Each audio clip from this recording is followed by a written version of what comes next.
오케이, 오늘 마태복음 16장 지난번에 1절부터 좀 했는데 그 녹음을 안 내보내가지고 오늘 다시 전혀 다른 얘기 뭐 같은 본문이라도 또 새롭게 받은 말씀들이니까 1절부터 10 몇 절까지 읽냐면은 16장 1절부터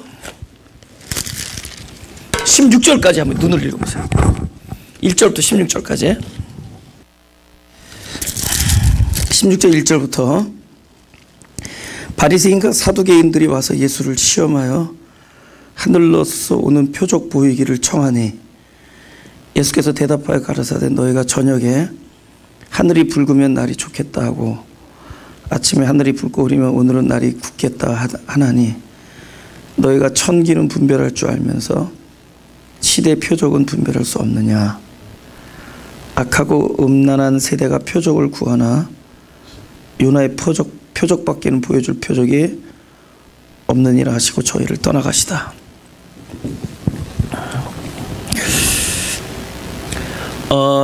마태복음에도 이 시험을 하려고 그 4장, 마태복음 4장을 한번 볼까요, 우리?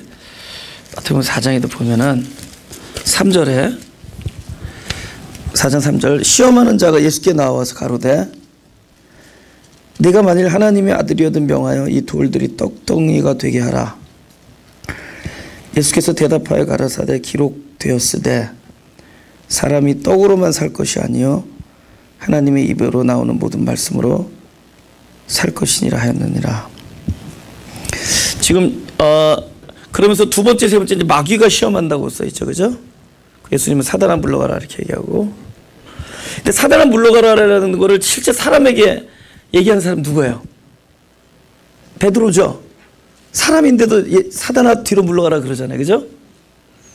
그러니까 여기 지금 이 세 번의 시험이 나오는데 마태복음 보면 처음에는 시험하는 자라고, 물론 똑같은 존재를 얘기하는 거겠지만은 두 번째 마귀라고 얘기해요. 세 번째 마귀라고 얘기하는데 예수님께서는 이 사단을 물러가라 이렇게 답하십니다. 그럼 처음에 그 시험하는 자가 물론 이제 마귀이죠.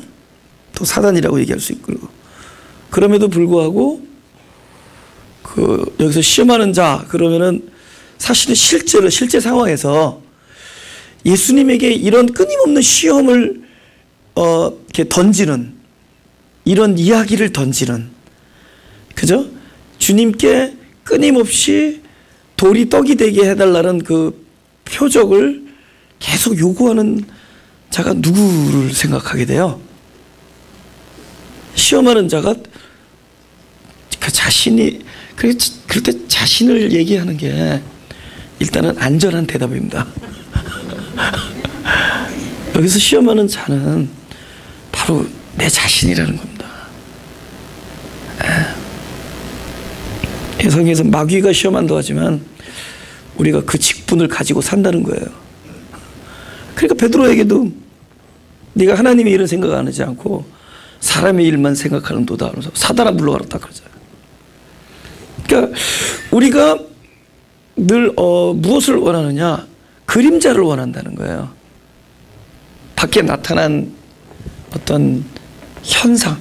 예수님이 물 위로 걸어간 것이, 물 위를 걸어가는 그 자체가 목적은 아니죠. 그건 표적이잖아요. 그냥 물 위를 걸어간 것에서 실제 그 안에 실제는 뭐냐? 크게 말하면 두 가지인데, 일단 제가 볼 때 예수님이 왜 물 위로 걸어갔냐면은 막 저기서 제자들이 급한 물살 때문에 막 풍랑 때문에 고생하니까 일단 사랑하니까 뛰어간 거 아니에요. 근데 사랑하니까 달려갔는데 그게 어디예요? 물 위잖아요. 그러니까 예수님의 제자들을 향한 사랑을 봐야지. 물 위를 걸어갔다. 여기 물 위를 걸어간 거는 그 예수님이 하신 일이지, 하신 일 속에서 실체를 봐야 된다는 거예요. 실제는 주님의 사랑을 보라는 거죠. 오병이어 떡을 먹였다. 우리는 거기서 그 많은 사람들에게 떡을 먹였다. 그게 대단해요. 근데 그거는 실제로 그보다 더 중요한 건 예수님의 사랑이에요. 사랑까지 가야 돼요. 그러니까 그림자에 머무르지 말고 그 안에 실체까지 가는 게 구원을 경험하는 겁니다. 그렇지 않아요? 그러니까 그러니까 표적에 머무르면은 주님께서 그냥 악하고 음란한 세대야 이렇게 얘기할 수밖에 없어요. 그리고 심지어는 네가 나를 넘어지게 하는도다 사단아 물러가라 이 얘기를 들을 수밖에 없어요. 근데 이렇게 또 그 소리 들었는데도 나중에 또 내 양을 먹이라 소리도 하시니까. 그러니까 여러분 또 그 얘기 들었다고 너무 심란해하지 마시고, 그죠? 여기 시험하는 자가 나랑 관계없는 마귀다 이러면 안 되는 거예요. 그 시험하고 있는 자가 누구예요? 우리가 늘 그분께 표적을 구하는 거예요. 근데 표적을 구할 때 감사하게도 주님께서 그래 네가 원하는 표적을 주마 그렇게 되면 어떻게 되겠어요? 나중에 뭐만 남아요? 그 자리에 표적만 남게 돼요. 표적은 항상 뭐를 가리키는 거잖아요. 실체 실제 뭐를 가리키는 거잖아요. 그러니까 가리키는 것은 나중에 그것을 딱 획득하는 순간 이거는 사라져야죠. 표적은 안 남아야죠. 여러분 제가 설교를 해요, 그죠? 만약에 뭐 이제 여러분들은 뭐 내가 설교 잘한다고 생각하는 사람인 걸 내가 알고 있지 솔직히. 근데 이제 여러분께서 제가 설교를 했는데 나중에 다 교회 갔다 와서 다 기억나는 게 그것만 기억나. 야 설교 잘한다. 뭐였는데 그래 설교 잘했어. 뭐를 들었는데 제전도사 피아노도 잘 치대. 그러니까 그 튀는 막 말할 때 막 침 튀는 게 용서가 되더라는 거예요. 왜 용서됐는데?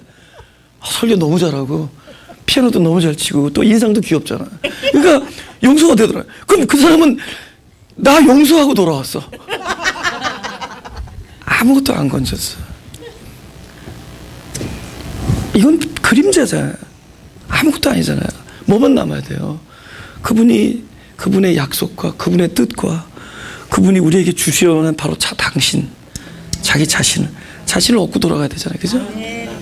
그죠? 실체를 얻어야지. 그래서 예수님은 표적을 원하는 자들에게 응하지 않으시는 겁니다. 표적만 남게 되니까. 할렐루야.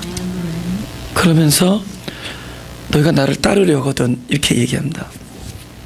근데 사실은 나를 따르려거든이라는 말에는 너희가 나와 하나가 되려고 하거든. 할렐루야. 나와 진정한 구원은 하나가 되는 거잖아요. 나랑 하나가 되려고 하거든. 그러면 자기 부인이 되는데 그 자기 부인이 어디까지 가는 줄 아세요? 죽음까지 가는 겁니다. 왜냐면 예수님도 죽음을 통해서 나와 하나가 되고 우리도 죽음을 통해서. 그럼 예수님은 죽음으로서 왜 죽었느냐? 안에 우리에게 주시려고자 하는 당신 자신의 생명을 죽음을 통해서 주고 우리는 버려야 될 생명을 죽음을 통해서 버리고 얻어야 될 생명을 죽음을 통해서 얻는 거잖아요. 할렐루야. 딱 이 죽음이 중요한 거예요. 이걸 통해 자기를 부인하고. 그렇죠? 우리 기독교인들에게 일어나는 모든 갈등과 모든 고난과 이런 모든 현상들은 바로 이 궁극적인 하나님의 뜻, 바로 그리스도와 우리가 하나가 되는 것, 이 지점을 향해서 있는 거예요. 그 실체를 얻지 못하면은 아무 소용없는 거예요. 내가 성경을 뭐 500독 했다. 500독 해서 왓. 0.5독 해도 사랑이 풍성한 사람이 낫죠. 우리 0.2독 하신 분들 아멘.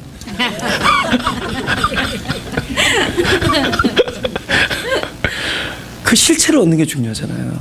그러니까 주님께서는 그래서 표적을 원하는 자에게 그들의 요구에 응하지 않으십니다. 오히려 그들에게 죽음을 권해요. 죽음의 길을 보여주고 그래서 실체를 얻게 하려는 겁니다. 할렐루야. 그래서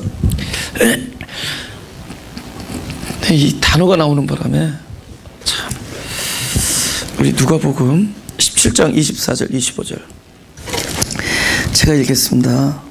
24절 25절 번개가 하늘 아래 이편에서 번듯하여 하늘 아래 저편까지 비춘 같이 인자도 자기 날에 그러하리라. 지금 하나님의 나라가 임하는 걸 얘기하는 거죠. 하나님의 나라가 임하는 걸 얘기하잖아요. 그래도 이 누가는 하나님의 나라라는 얘기를 많이 써요. 누가는 그래도. 근데 마태는 굉장히 그 유대인적 어떤 그런 그 좀 개념이 좀 강해. 여기 믿는 사람들이 다 배경은 다르잖아요. 그죠? 갑자기 믿은 사람 있고 또 모태신앙이라는 뭐 그런 것도 있잖아요. 그죠? 그냥 뭐 어려서부터 그냥. 그러니까 이게 다 자기가 가지고 있는 어떤 그런 그 성향들이 다르단 말이에요. 근데 이 마태는 굉장히 그 유대적 개념에서 유대인들을 향한 그 어필 때문에 유대인들은 하나님을 하나님이라고 못 불렀어요. 그런 말 자체를. 가능하면 이름을 안 부르려고 그래. 그러니까 하나님의 나라를 하늘나라 자꾸 이렇게 쓴 거예요. 그러다 보니까 천국, 심령이 가난한 자는 복이 있나니 하늘나라가 저희 것이며 이렇게 되죠. 근데 이 같은 얘기, 하나님의 나라예요. 하나님이 하늘이고 하나님의 나라가 하늘나라고 하나님이 계신 곳이 하나님 나라고 하늘나라예요. 그렇죠? 근데 그게 언제 임합니까? 어떻게 임합니까? 라는 하는 질문에 그동안에 사람들이 가지고 있던 개념을 다 지워버리는 거예요.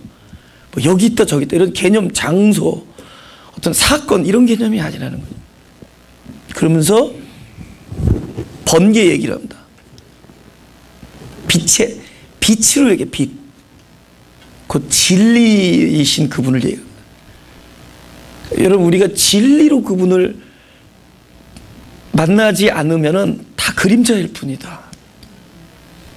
그 많은 사람이 그렇게 기다리는 재림도 여러분이 눈으로 보고 손으로 만질 수 있고 이렇게 어떤 형상을 갖추고 있으면 그건 그림자에 불과한 것이다.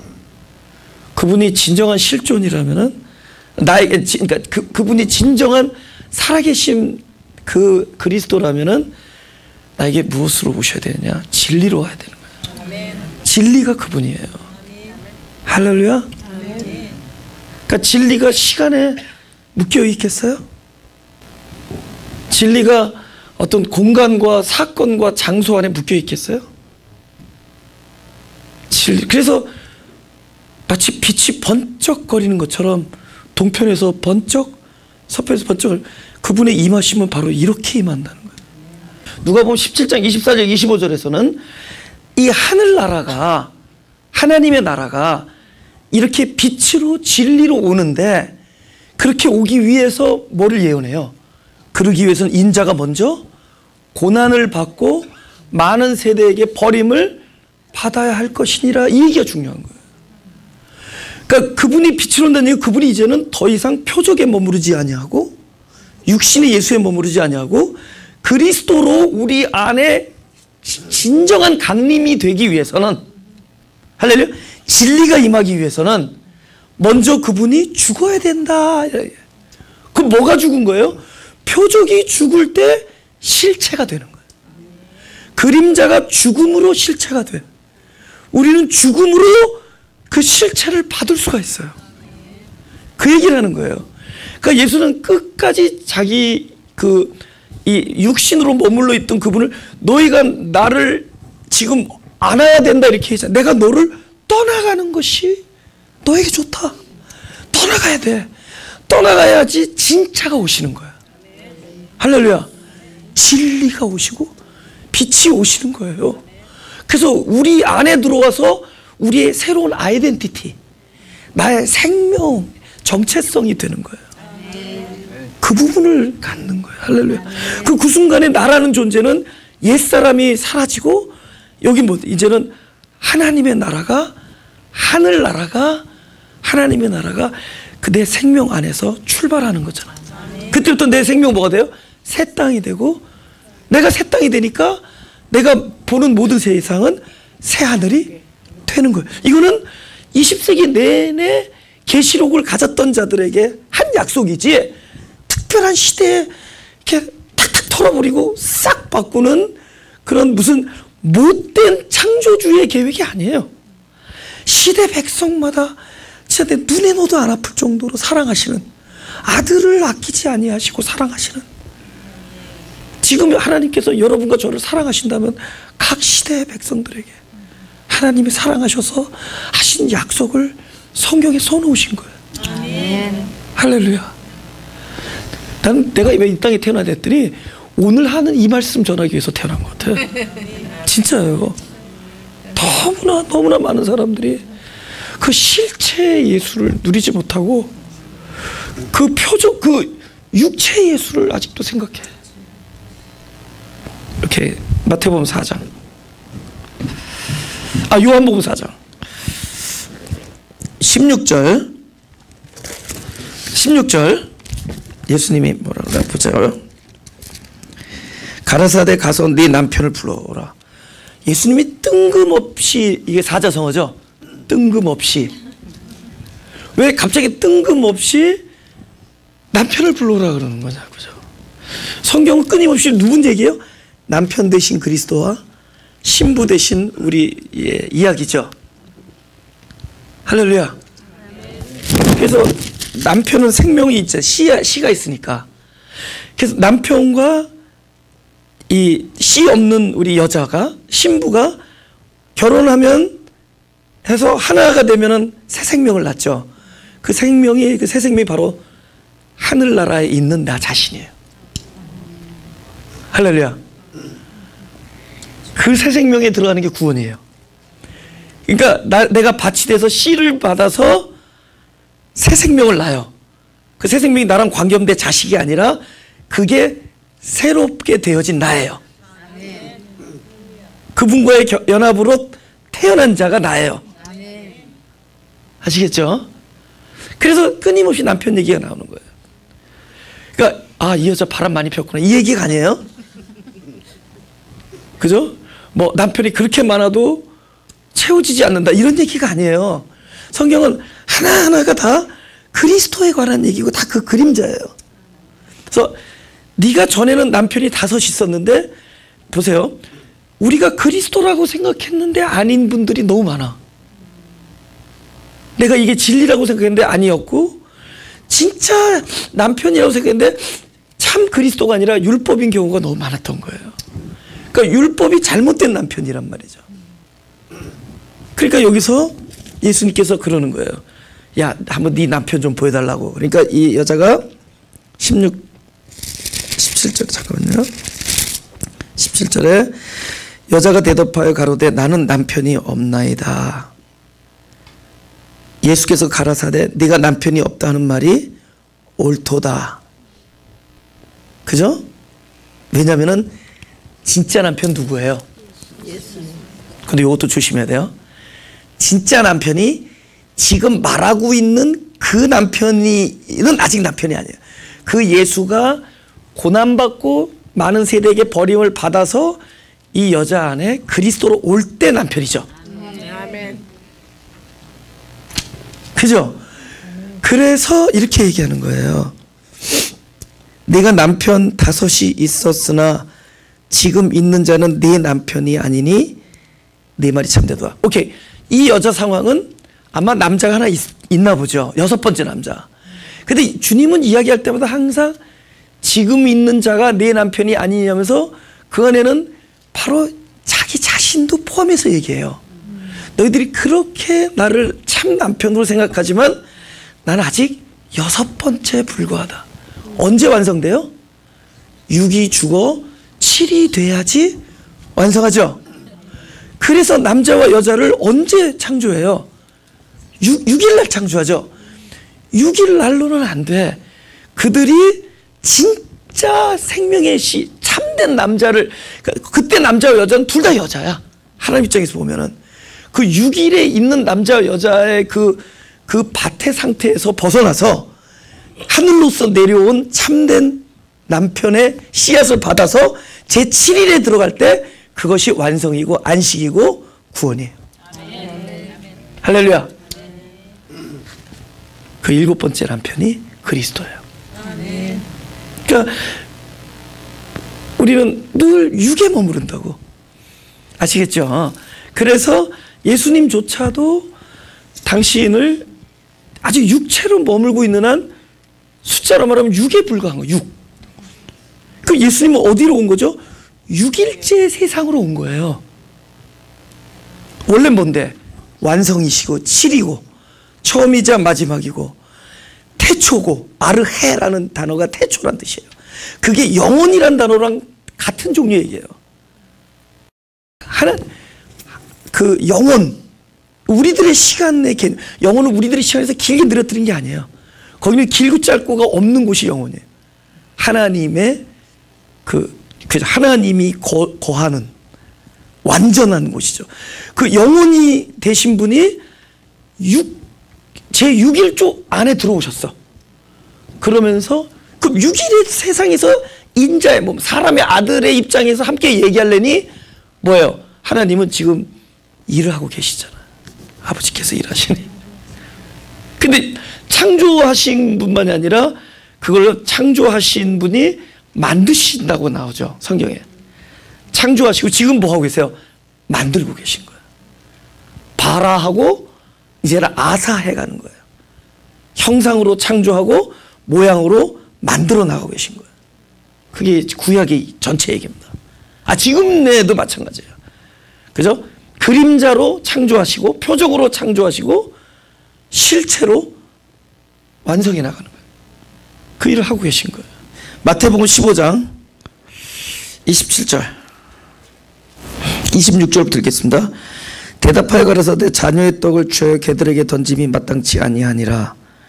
여자가 가로되 주여 올소이다마는 개들도 제 주인의 상에서 떨어지는 부스러기를 먹나이다 하니, 이에 예수께서 대답하여 가라사대 여자야 내 믿음이 크도다.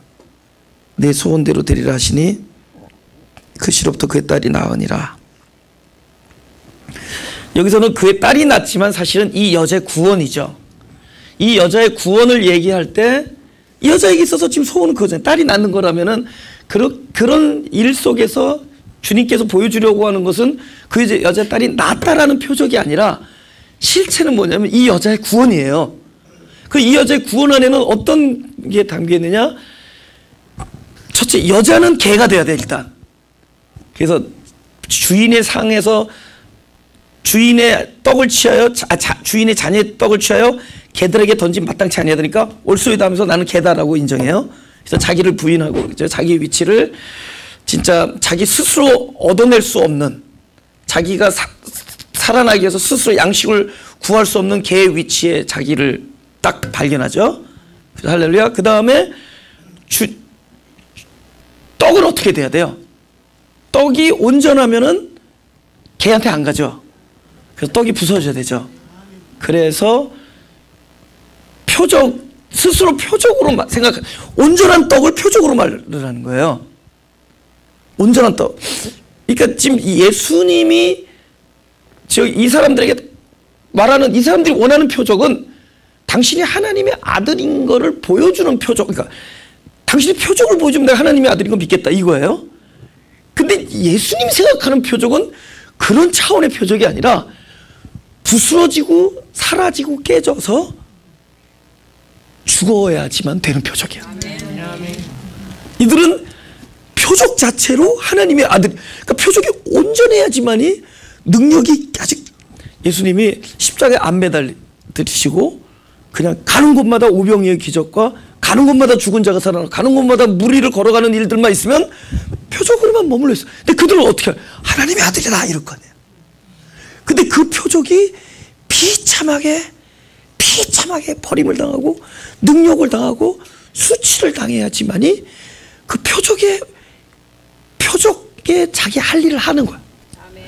왜? 표적은 사라져야 되니까.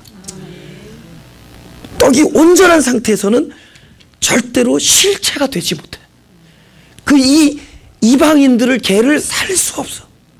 그가 원하는 건 살리는 건데, 살리기 위해서는 표적이 표적 그대로 머무르지 아니하고 표적에서 부서지고 깨어지고 고난당해서 표적이 소멸돼야 돼. 표적이 소멸될 때 뭐가 되는 거야? 실체가 이방인 속에서 생명으로 부활되는 거야. 할렐루야. 그러면은 우리가 십자가지만 그 2000년 전의 사건 하나만 생각하겠어요? 우리 그 십자가 일이 언제 일어나요? 내 안에 하늘의 미랄이 떨어지면은 미랄이 스스로 부서지고 붓으로 이겨내는 일들이 나와 연합된 생명 안에서 날마다 일어나는 거예요. 우리가 진리를 받아서 오는 현상들은 바로 안에서 일어나는 스스로 예수님 표적에서 머무르지 않냐고 실체가 되게 해주기 위해서 고난과 죽음을 기꺼이 받아들이는 일들이 이제는 내 영 안에서 일어나고 있는 거예요. 내 영 안에서. 그래서 그걸 우리가 감각하는 거예요. 뭔지 몰라도 감각하는 거예요. 근데 이상해. 이거는 분명히 그렇게 상쾌하지는 않아요. 왜? 적어도 고난과 죽음이니까. 근데 항상 끝이 평강이야. 지금은 상쾌하지 않는데 항상 왜? 끝은 사랑과 생명으로 남게 되어 있으니까. 할렐루야. 바로 그 얘기를 하는 겁니다. 근데 그들이 원하는 표적은 표적 자체로 당신이 하나님의 아들인 것을 믿게 해달라는 거고, 주님께서 내가 요나의 표적 외에는 보여줄 게 없다. 내가 죽어서 네 안에서 살아나야만 된다. 요나의 표적은 뭐였어요? 니느웨 사람들을 살리는 표적이었어요. 니느웨 사람들은 왜 살아났어요? 요나가 뱃속에서 3일 동안 죽어서 살아났기 때문에 살아났어요. 너희들이 살아나려면은 내가 죽어서 다시 죽은 자들 가운데서 살아나야 된다. 근데 죽은 자들이 바로 우리였었던 거예요. 할렐루야. 그러면 로마서 7장 1절부터 읽어요. 형제들아, 여기도 남편인데 여기는 좀 못된 남편이니까 아까로 말하면 5 남편 중에 한 사람이에요. 아니 5 놈 다야. 왜요? 못된 남편이에요. 참 남편이 아니에요. 그죠? 그래서 형제들아, 내가 법 아는 자들에게 말하노니 너희는 율법이 사람이 살 동안만 그를 주관하는지 알지 못하느냐. 네가 살아있는 한 율법이, 다른 말로 뭐죠? 꼭 너는 율법에 지배하에 있을 수밖에 없다요. 남편 있는 여인이 그 남편 생전에는 법으로 그에게 매인 바 되나 만일 남편이 죽으면 남편이 법에서 벗어났느니라. 지금 보니까 진짜 남편을 보긴 봤어. 냄새를 맡았어. 근데 진짜 남편한테 가야겠는데 지금 있는 남편이, 고약한 남편이 있으니까 못 가는 거야. 갈 수가 없어. 그죠? 그래서 뭐라고 그러냐면 3절에 그러므로 만일 그 남편 살아있는 동안에 다른 남자가 가면 뭐라고요? 너는 음부다. 그러니까 창녀다 이거예요. 그래서 방법은 남편이 죽으면 그 법에서 자유케 되나니 다른 남자 갈지라도 음부가 되지 않는다. 그렇다고 뭐 남편 죽게 해달라고 뭐 청산가리를 타겠어요. 뭐. 근데 율법은 청산가리로도 안 죽어. 내가 안 죽으면 어떻게 안 죽었어요? 예수님이 우리 안에 진리로 오신 후 2000년이 돼도 아직도 우리 기독교 안에 질기게 살아있어. 그럼 뭐 얘기했죠? 어떻게 돼야 돼요? 내가 율법에 대해 죽으면 되죠. 근데 죽고 안 살아나면 또 안 되죠. 죽고 살아나야지. 그죠? 죽어서 그들은 아무 소용 없죠. 그죠? 7장 4. 그들이 부활이 어떻게 일어나는지를 여기 설명해 줘.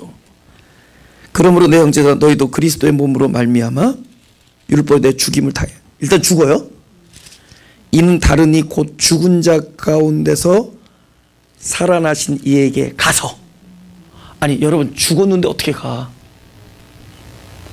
이거 중요한 거예요. 죽은 자들 가운데서 살아나신 이에게 가서. 내가 보니까 되게 웃겨. 결혼들 하잖아요. 여자들한테 보세요. 결혼했니? 그러면 네, 저 시집 갔어요. 근데 그럼 시집 갔으면 시집에 와서 살아야지. 지네들끼리 살면서 시집 갔대. 남편한테 물어봤어. 너 결혼했니? 그랬더니 네, 저 장가 갔어요. 지네들끼리 살면서 무슨 장가 갔대. 봐요. 죽은 자들 가운데서 오케이, 지금 이 사람이 죽었죠. 율법에 대해서. 그러면은 죽은 자가 갈 수 있어요? 없죠. 근데 사실 어떤 일이 벌어졌죠?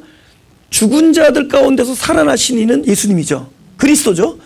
그리스도가 내 안에 오셔서 내가 죽은 자들에서 살아났어요. 할렐루야. 그분이 내 안에서 살아나니까 이제는 살아났죠. 모르세요? 죽은 자께서 살아나신 그분으로 인해서 살아나죠. 지금까지 그림은 내가 갔어요? 아니면 그분이 오셨어요? 그분이 오심으로 나랑 하나가 됐어요. 그래서 이제는 살아있는 부부예요. 안 갔는데 갔대. 장가 갔대. 시집 안, 그러니까 마찬가지예요. 간 거야. 나는 죽기만 했는데 이제는 간 거야. 그럼 내가 갔다라고 얘기할 수 있는 근거는 뭐예요? 죽은 자 건데 살아나신 그 생명 때문에 얘기할 수 있죠. 그러니까 너는 죽은 자 건데 살아나신 그 얘기로 갔다고 얘기해. 실제로는 그분이 오셨는데. 여러분, 천국은 절대로 우리가 한 발짝도 발을 들여놓을 수가 없는 곳이에요. 천국이 정확하게 나의 있는 지점, 앞자락에서도 안 돼. 내 있는 지점 안으로 와야지만 우리 천국 갔다 그래. 그게 왔는데, 천국에 왔는데 뭐라 그래요? 어머니가 돌아가셨어요. 천국에 오셨어요. 천국에 어머니께 오셨습니까? 안 물어보죠. 어머니가 천국 가셨습니다. 실제로는 천국이 왔는데, 할렐루야, 진짜 남편이 왔단 말이에요. 어디로 오죠? 내가 죽은 자들 가운데 있을 때 오셨어요. 그래서 살아나요. 그래서 결론이 뭐냐면 4절에 우리로 하나님을 위하여 열매를 맺히게 하려 함이니라. 여기서 우리는 두 가지 뜻이 있어요. 이 성경을 읽는 모든 너와 나, 우리도 되지만, 할렐루야, 남편 되신 그분과 나와의 참된 연합으로 이제 열매를 함께 맺어가는 거예요. 여러분, 밭에 씨를 뿌렸어요. 근데 뭐 나무가 나요. 근데 나무는 그냥 갑자기 어디 그냥 갑자기 생겨난 게 아니에요. It is not from nowhere. 분명히 씨가 밭에 떨어졌으므로 생겼어요. 그렇죠? 그럼 나무는 뭐냐? 씨와 밭에 연합된 결과가 나무예요. 할렐루야. 그러면 밭의 입장에서는 나무를 보면서 뭐래요? 내가 그곳에서 부활한 거예요. 근데 실제로는 뭐가 부활한 거예요? 실제로 밭의 죽음에 뭐가 들어와요?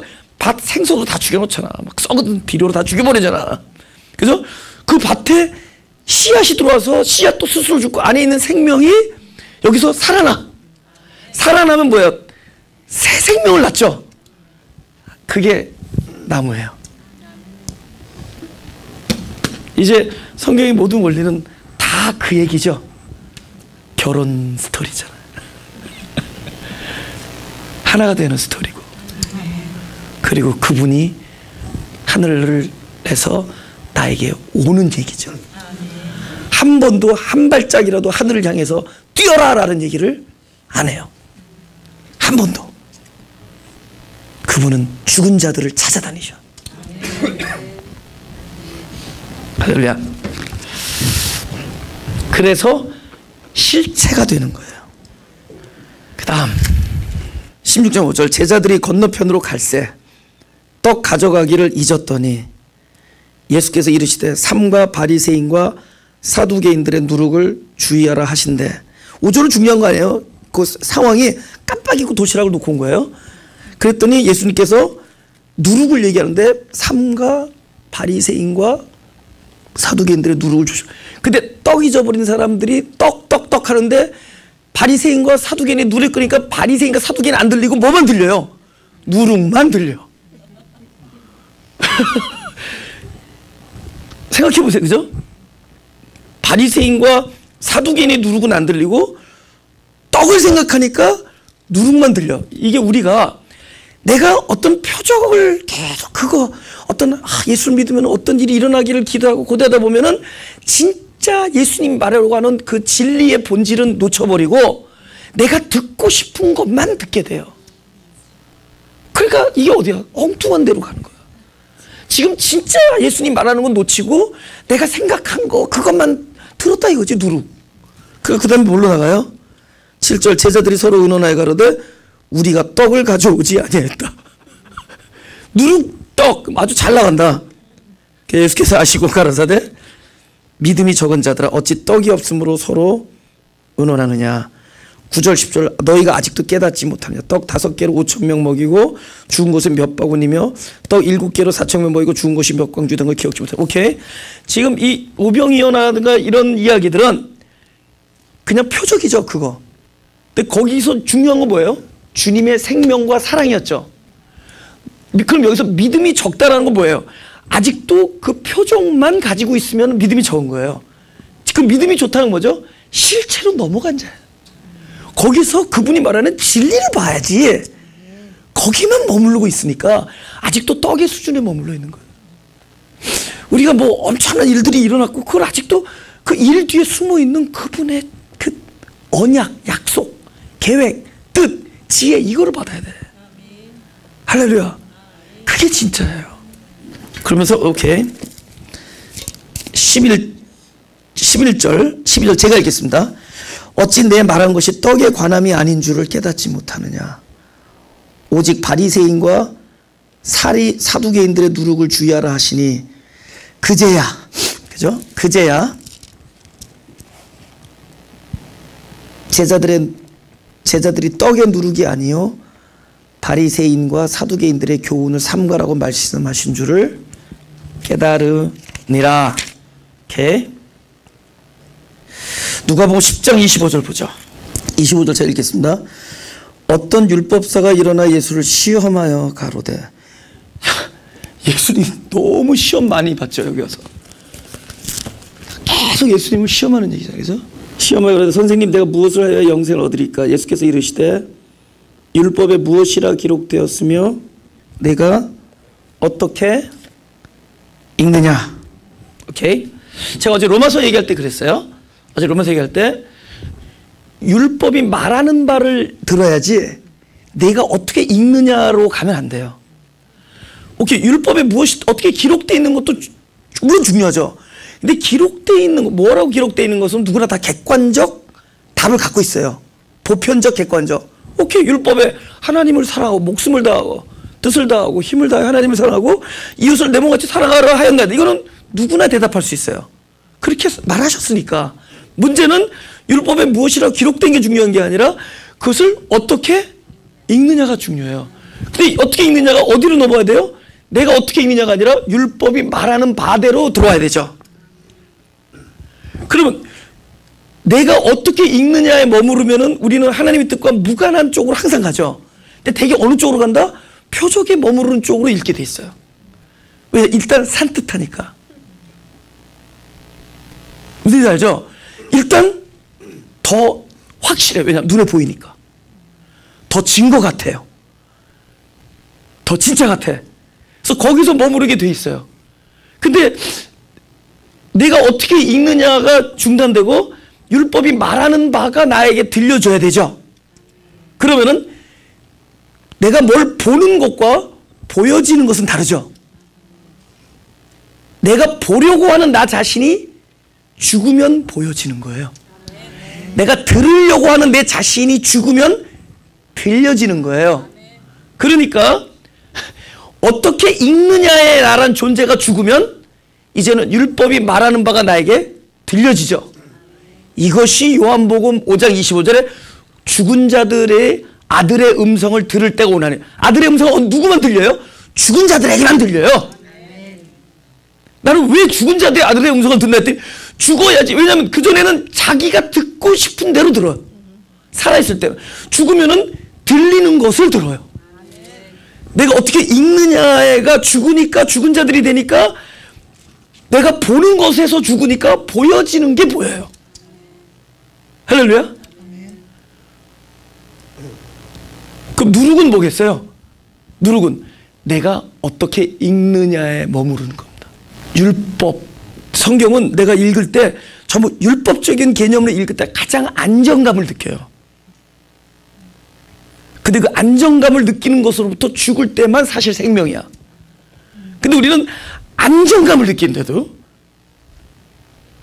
여러분 지금은 모르겠지만 전에 정말 이 설교를 들으면 야 내가 이 교회 다녀야 되냐 말아야 되냐. 얼굴을 봐서는 이단이 아닌데 영 말씀은 이게 불안. 그럴 거 아니에요. 그죠? 근데 여러분 막 율법적인 생명이 하나도 없는 율법을 전하면 아 그래도 졸립지만 보수. 아주 보수적인 신앙이고. 그럼 누가 더 강해요? 율법이 훨씬 더 득세한다고. 그래서 이스마엘이 이삭을 조롱하는 거예요. 항상 득세해요. 생명이 없는데도. 생명이 있는 거 없는 거는 볼 수가 없어. 무엇이 더 안전하게 보이느냐. 그게 바리새인과, 만약에 이것이 누룩이라고 쓰면 누가 그걸 조심하겠어. 이게 뭘로 보이죠? 전통, 진리, 이렇게 보이니까 야, 이왕이면 전통적인 진리를 들으러 가자. 그렇게 되는 거라도. 그러니까 어떻게 돼요? 항상 금방 퍼져요. 율법적인 경향이 훨씬 쉽게 전해지는 거야. 설득당하지고 눈에 보이니까 금방 아이들이 변한데도, 아이들 율법적으로 가르치면 금방 변해요. 누룩을 조심하라. 이거 되게 중요한 얘기예요. 여기 그렇잖아요. 그것이 바리새인과 사두개인의 교훈이라는 걸 깨달았어요. 그거는 금방 전도되고 금방 퍼져요. 대형화될 수도 있고. 근데 진리라고 생각해서 전하면 늘 부딪히는 돌이 되고 거치는 반석이 되고 외로워지고 핍박받고 그러는 거예요. 늘 갸우뚱하는 사람도 생기고 뭐냐고도 따지고. 무슨 얘기인지 아세요? 아니, 예, 물론 예. 근데 난 지금 이 성경에서 그 얘기를 예수님께서 하시는 거예요. 그죠? 누룩은 뭐겠습니까? 여태까지 제가 드리면 실체가, 표적에서 실체로 넘어오려면 죽음이 있죠. 누룩의 속성은 뭐예요? 오케이, 죽음 거치지 않고 의로워질 수 있다, 그거예요. 율법이 하는 얘기 뭐예요? 네가 죽지 않고 너가 변해서 네가 율법을 지킴으로 의로워질 수 있다라는 거. 그렇게 얘기는 안 해. 반대로 얘기하는데 그 안에는 계속 이 사람에게 죽음을 이야기해야 되는데 이 사람을 살려놓고 얘기하니까 살아있는 너에게 끊임없이 그걸 집어넣어 주는 거예요. 네가 죽지 않고 의로워질 수 있다. 이게 율법이잖아요. 죽음을 거치지 않고 넘어가게 하는 거예요. 듣기가 너무 좋아. 듣기가 너무 좋아. 죽지 않고 하나님처럼 될 수 있다는 게. 반드시 죽음이다. 할렐루야. 표적에서 실체로 넘어가는 데는 예수도 죽고 나도 죽고. 그래서 예수가 죽어서 그리스도가 내 안에 들어오죠. 그죠? 나의 죽음은 바로 그분의 생명으로 다시 태어나는 장소가 되고. 근데 뭐가 더 설득력 있냐는 거죠. 죽음을 거치지 않고 천국 입성. 그러니까 그들은 어떻게 해야 돼요? 천국을 자기 발로 올라가야 되지. 아마 아직도 올라가고 있을 거예요. 계속. 오셨는데 이 죄인의 자리에 이 연약함, 나에서는 발견할 게 뭐밖에 없어요. 혼돈과 공허와 흑암과 사망과 죄를 발견하는 내 자신에 그분이 오셔서 바로 없음의 있음이 되셨어. 빛이 없어서 흑암이었더니 빛이 되시고. 그죠? 공허가 하나님 나라의 그 충만함이 없어서 공허가 된 자리에 그분이 오셔서, 충만히 오셔서 하늘나라를 만들어 주시고. 오늘도 내 안에서 죄악과 나의 연약함과 우리가 씨름하고 있는 동안에 그분은 늘 우리 안에 오셔서 구원자로 오셔서 결국은 항상 완성의 것을 보여주신다. 고린도전서 1장 30절 보자. 30절입니다. 너희는 하나님께로부터 나서 그리스도 예수 안에 있고 예수는 하나님께로서 나와서 우리에게 지혜와 의로움과 거룩함과 구속함이 되셨으니. 오케이.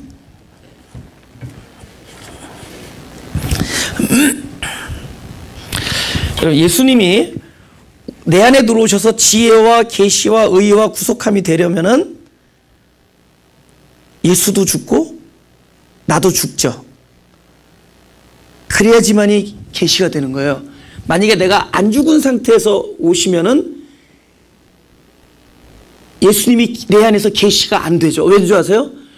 예수님이 나에게 보여주기 전에 내가 내 눈으로 먼저 보죠. 예수님이 나에게 들려주기 전에 내가 내 귀로 먼저 듣죠. 살아있으면은, 그러면 살아서 본 것은 절대로 지혜와 계시가 될 수가 없다. 살은 자는 뭐를 보죠? 우리의 탐심을 봐요. 아무리 성경이 하나님의 말씀이라도 내가 살은 존재가 돼서 보면은 그 보이는 게 전부죠. 내 탐심을 봐요. 그래서 그 탐심을 가진 나의 눈과 귀를 죽여놓고 그분이 들려주는 거예요. 죽은 자들에게 아들의 음성이 들릴 때가 오나니 곧 이때라. 이게 어느 때죠? 하나님께서는 영이시니 신령과 진정으로 예배할지니라. 곧 이때라. 신령과 진정으로 예배할 때가 오나니. 그러면서 참된 예배가 뭐였죠? 바로 영 안에서 진리가 너에게 올 때가 오나니 이때라 한데, 그 이때는 진리가 내 안에 들어올 때는 언제예요? 내가 진리를 받을 수 없는 상태가 돼요. 그러니까 내가 진리를 받을 수 있는 상태가 돼야 되죠. 언제만 받을 수 있어요?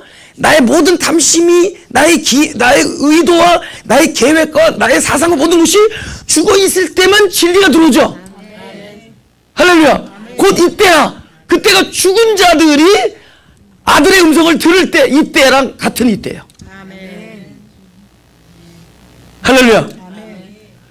그러면 보는 것으로부터 자유하고 보이고, 듣는 것으로부터 자유해서 들리죠. 할렐루야. 실체로 넘어가요. 안 그러면은 누룩이 어떻게 돼요? 우리가 보는 것을 칭찬해주고 우리가 듣는 것을 칭찬해주고 그렇게 할 수 있다 그러고, 그래서 죽음을 거치지 않고 우리의 탐심을 이루도록, 이분이 뭐야? 무슨 떡이에요? 하늘로서 내려온 산떡이 아니라 내가 구운 떡이 되어죠. 그 구운 떡을 바로한테 갖다 줬더니 사망이죠. 각종 구운 식물이니까. 하늘로서 내려온 떡, 바로 나에게 부스러기가 되어서 나에게 진리가 되어준 떡이어야 되는데, 내가 만들어낸 떡을 가져주니까 죽음이 되죠. 할렐루야. 그 죽음에 이르게 하는 누룩을 조심하라는데, 그게 생명이고 보수고 전통이고 해서 죽음 가운데 계속 머물러 있는 살아있는 사람들. 근데 죽으니까 진짜 생명 있는 자들이 되죠. 할렐루야. 네, 가슴에 손을 대시고, 아들을 아끼지 아니하신 하나님께서 우리와 맺은 그 사랑을 그 누가 끊게 하겠습니까? 또 우리의 연약함이 그 아들의 죽음을 통해서 용서되어졌는데, 지금의 더한 연약함이 있다고 해서 당신의 용서를 다시 폐기하시겠습니까? 하나님이셔, 당신의 사랑 안에서 거하게 하여 주시고, 당신의 계획 안에 있게 하시고, 당신의 인도함 안에서 살게 하여 주옵소서. 오로지 우리에게 당신의 언약을 날마다 주시는 기쁨과 당신의 말씀을 듣는 즐거움으로 함께 하나가 되는 우리 교회가 되게 하여 주시고, 우리 가족이 되게 하시고 각자의 인생이 되게 하여 주옵소서. 그래야 하나님이 하는 일을, 하나님이 계획하시는 일을 발견하는 즐거움으로 살아가게 하여 주옵소서. 감사드리며 예수님 이름으로 기도드렸습니다.